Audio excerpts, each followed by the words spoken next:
আসসালামু আলাইকুম। সংবাদে আপনাদের সবাইকে স্বাগত জানাচ্ছি। আমি ফিরোজ তোহা। শুরুতেই সংবাদ শিরোনাম। বাংলাদেশের সর্বশেষ গুরুত্বপূর্ণ আপডেট সংবাদে আপনাকে স্বাগত। শুরুতেই সংবাদ শিরোনাম, পরে বিস্তারিত। প্রথমে জানাবো, মুন্সিগঞ্জে অবৈধ বালু উত্তোলনকারী বিএনপি নেতাকর্মীদের গ্রামবাসীর ধাওয়া 2 ড্রেজারে আগুন।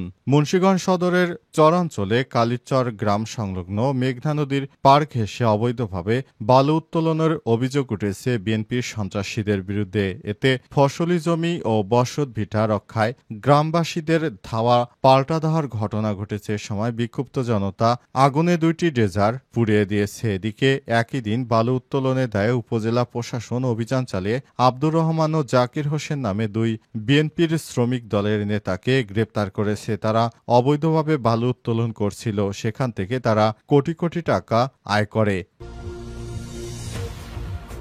জানাবো, ফিলিস্তিনি রাষ্ট্রের পক্ষে দাঁড়িয়েছে এবার চীন। আলহামদুলিল্লাহ, এবার চীনের প্রেসিডেন্ট শি জিনপিং ইহুদিবাদী ইসরায়েলকে বার্তা দিয়েছে, দ্রুত সময়ের মধ্যে যুদ্ধ বন্ধ করতে হবে, তা না হলে চীন থেকে সেনা পাঠিয়ে ইহুদিবাদী ইসরায়েলকে চরম শিক্ষা দিবে চীনের সরকার। ইহুদিবাদী ইসরায়েল এবার চরম বিপাকে পড়েছে।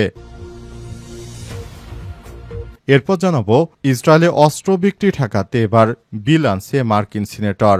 আলহামদুলিল্লাহ, মার্কিন যুক্তরাষ্ট্র থেকে একের পর এক অস্ত্র পেয়ে ইহুদিবাদী ইসরায়েল যে ধরনের ধ্বংসযজ্ঞ চালায়, সেই অস্ত্র বিক্রি বন্ধ করে দিচ্ছে যুক্তরাষ্ট্রের সিনেটে 2টি প্রস্তাব আনছে সিনেটর বার্নি স্যান্ডার। ইহুদিবাদী ইসরায়েল এবার অস্ত্র সংকটে পড়বে।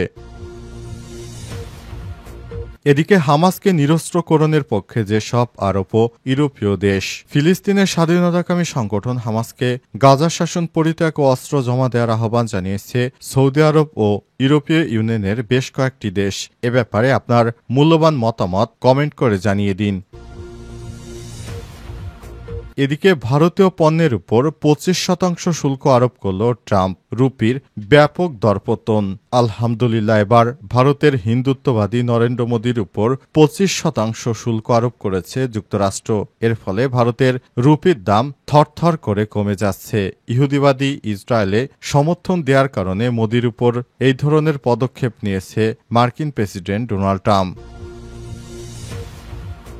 মুন্সিগঞ্জে অবৈধ বালু উত্তোলনকারী বিএনপি নেতাকর্মীদের গ্রামবাসীর ধাওয়া 2 ড্রেজারে আগুন।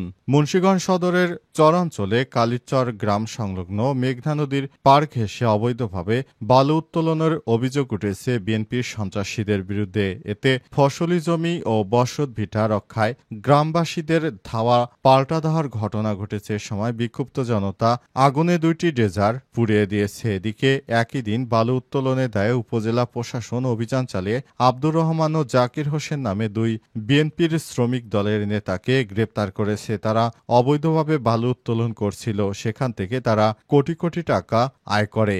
ভাষাঞ্চর বালু মহলের ইজারাদার জিএস মনিরুজ্জামান মনির জানান, আমরা বৈধমহল ইজারা নিয়েছি, আমাদের প্রশাসন থেকে বুঝে দেয়া স্থানে বালু উত্তোলন করছি। তবে ভুক্তভোগী এক বাসিন্দা জানান, বালুমহল ইজারা হয়েছে ভাষাঞ্চর মৌজায়, আর ওরা আমাদের কালীরচর মৌজায় বালু কাটছে। এখানে সর্বশেষ জরিপে নদী ঘেঁষা রেকর্ডীয় জমি রয়েছে, সেখানে 3 ফসলি জমি রয়েছে। তাই গ্রামবাসী জমি রক্ষায় প্রতিহত করতে গ্রামবাসী বাধ্য হয়েছে, তা না হলে নদীর গর্ভে সব ফসলি জমি বিলীন হয়ে যেত। কালীচর গ্রামের আরেক বাসিন্দা জানান, গ্রামের মানুষ অসহায়, বাড়িঘর ভেঙে গেলে কই গিয়ে থাকবে তারা? যারা বালু কাটে তারা বড়লোক, গ্রামের নিরীহ মানুষের কথা কেউ বলে না। আমরা এর প্রতিকার চাই। এ ব্যাপারে সদরের চর আবদুল্লাহ নৌফারি ইনচার্জ মাহবুব আলম বলেছেন, আমরা বিষয়টি দেখেছি, তবে তদন্ত করে ব্যবস্থা গ্রহণ করা হচ্ছে। ফিলিস্তিনের রাষ্ট্রের পক্ষে চীন ইসরায়েলকে যে বার্তা দিল বেইজিং। গাজা উপত্যকায় দীর্ঘমেয়াদী অবরোধ এবং ভয়াবহ মানবিক সংকটের প্রেক্ষাপটে চীন ইসরায়েলের প্রতি সামরিক অভিযান বন্ধ এবং অবরোধের প্রত্যাহারের আহ্বান জানিয়েছে। একই সঙ্গে ফিলিস্তিনের আত্মনিয়ন্ত্রণ ও স্বাধীন রাষ্ট্র প্রতিষ্ঠার অধিকারের প্রতি তাদের অটল সমর্থন পুনর্ব্যক্ত করেছে।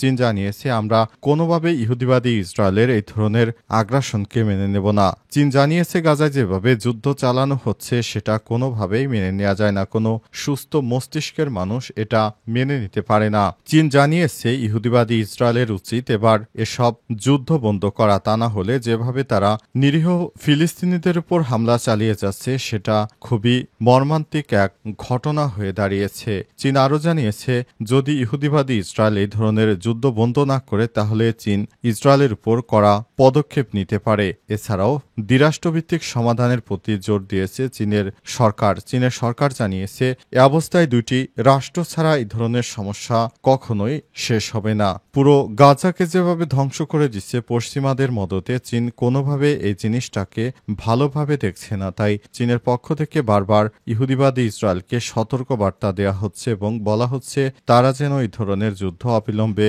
বন্ধ করে দেয়, তা না হলে এর বিরুদ্ধে ব্যাপক ব্যবস্থা গ্রহণ করতে চলেছে চীন, রাশিয়া সহ বড় বড় পরাশক্তিধর রাষ্ট্রগুলো। তারা সরাসরি এবার ইহুদিবাদী ইসরায়েলকে নাকচ করে দিয়েছে। ইসরায়েলের অস্ত্র বিক্রি ঠেকাতে বিল আনছে মার্কিন সিনেটর। গাজায় মানবিক বিপর্যয়ের মধ্যেই ইসরায়েলের কাছে মার্কিন অস্ত্র বিক্রি বন্ধে সিনেটে দুটি প্রস্তাব আনছে মার্কিন সিনেটর বার্নি স্যান্ডার্স। ইসরায়েলের বিরুদ্ধে গাজায় পরিকল্পিত দুর্ভিক্ষ ঘটানোর অভিযোগে ক্ষুব্ধ হয়ে তিনি অস্ত্র বিক্রিতে আপত্তি করেছেন। আজ আনাদুলু এজেন্সির এক প্রতিবেদনে এই তথ্য জানানো হয়েছে। প্রতিবেদনে বলা হয়েছে প্রস্তাবিত দুটি অস্ত্র বিক্রির মধ্যে রয়েছে প্রায় 675.7 মিলিয়ন ডলার মূল্যের বোমা ও গাইডেড মিউনিশন এবং 10,000-এর বেশি সক্রিয় রাইফেল সরবরাহ। স্ট্যান্ডার্ডের মতে এসব অস্ত্র সরবরাহ গাজার বেসামরিক জনগণের উপর আরও ভয়াবহ প্রভাব ফেলবে। তাই অচিরেই এই ধরনের হত্যাযজ্ঞ বন্ধ করতে ইহুদিবাদী ইসরায়েলের কাছে যে সব অস্ত্র বিক্রির অনুমোদন দিয়েছে যুক্তরাষ্ট্র সেগুলো তিনি বন্ধ করে দেবেন।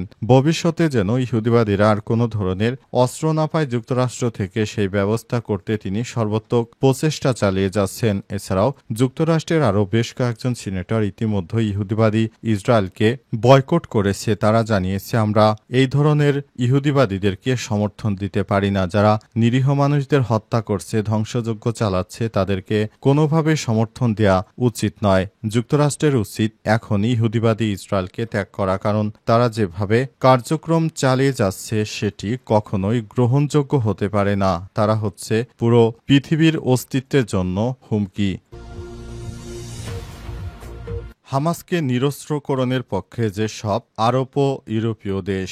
ফিলিস্তিনের স্বাধীনতাকামী হামাসের বিরুদ্ধে এবার খেপেছে আরব বিশ্বের মুসলিমরা। তারা জানিয়েছে আমরা গাজা এবং ইহুদিবাদী ইসরায়েলের জন্য স্বতন্ত্র দুটি রাষ্ট্র অনুমোদন দিয়েছি, আর এই ফিলিস্তিনের যারা বর্তমান স্বাধীনতাকামী সশস্ত্র গোষ্ঠী রয়েছে তাদেরকে অস্ত্র সমর্পণ করে তারপর গাজা ছেড়ে চলে যেতে হবে। তাহলে দ্বিরাষ্ট্রভিত্তিক একটি সমাধান প্রতিষ্ঠিত হবে। এ সমাধান প্রতিষ্ঠিত হলে দুই রাষ্ট্রভিত্তিক যে সমাধান হচ্ছে তখন নিরীহ ফিলিস্তিনিদের জন্য আর ইহুদিরা হুমকি থাকবে না।